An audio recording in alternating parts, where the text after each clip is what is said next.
Thanks. You can sit here, I don't care.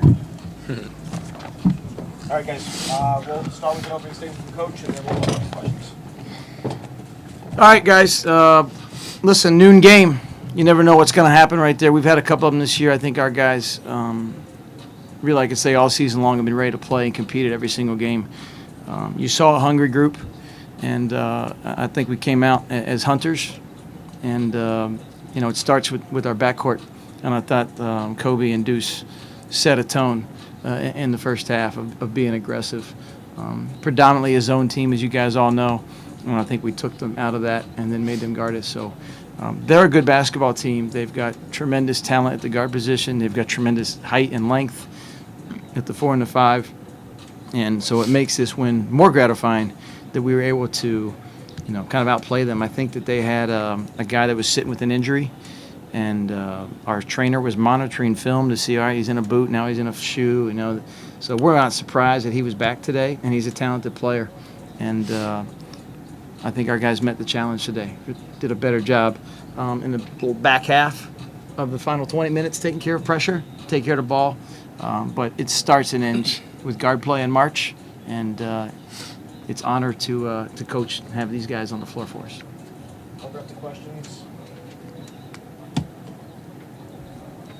John Titel from Hoops HD. For Jason, I believe you were the one who made the 3 at the end of the first half, I think. Mm-hmm. Can you take me through it? Either was that exactly the play, or did you think it was going in, or is it the longest shot you ever hit, or anything like that?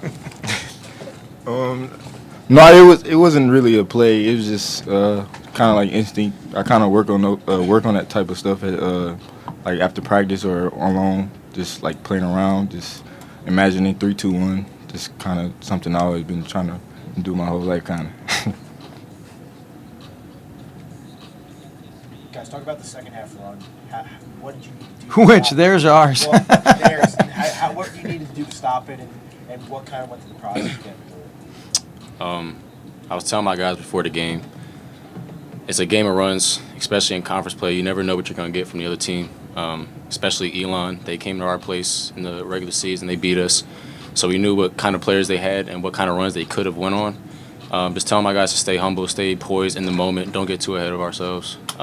Just keep playing our process, and just keep having confidence in ourselves and our abilities. It's been a elongated win streak for you guys. You played really well coming into the tournament. You played well again today. What has kind of been the recipe for success over that stretch? I think I think win streak is factual. It kind of makes me wince a little bit, though, because we also had a streak where we played every single team to a one-possession game and the ball didn't bounce our way. So when you say win streak, it's like, oh, we really put something together. We're talking 18 one-possession games in league play for us this year. And just a really bunch of tight games that sure, could we have done some things differently? I'm sure our players feel that way. I know I do, right? But it's just fragile, and I think that the breaks that maybe weren't going our way earlier in league play now are. But I credit our guys because when you go at, I think it was 5 out of 6 we lost, and 2 double overtimes and overtime and 1 possession, a tip in, it was counted and erased. It was the right call, but I mean that can put you, if you allow it, to be in an emotional blender. And I credit our guys for being tough enough to really just stay with it and come every day and work, and that puts us in the position we're in right now. For the two guys, coaches mentioned what emulates resilience. Obviously, you have those tough games early on in the year, but you're able to kind of show up and show out in these later games and get past those one possessions. From your perspective, what has been really the key factor in that drive? Has it been those games that's driving you to be better, or is there something else? No, I think it's just the games, honestly. Like seeing what we could have done better, watching film, seeing why we lost and what we could have fixed. Just going out, like I said earlier, playing with confidence, following our process, not getting too ahead of ourselves.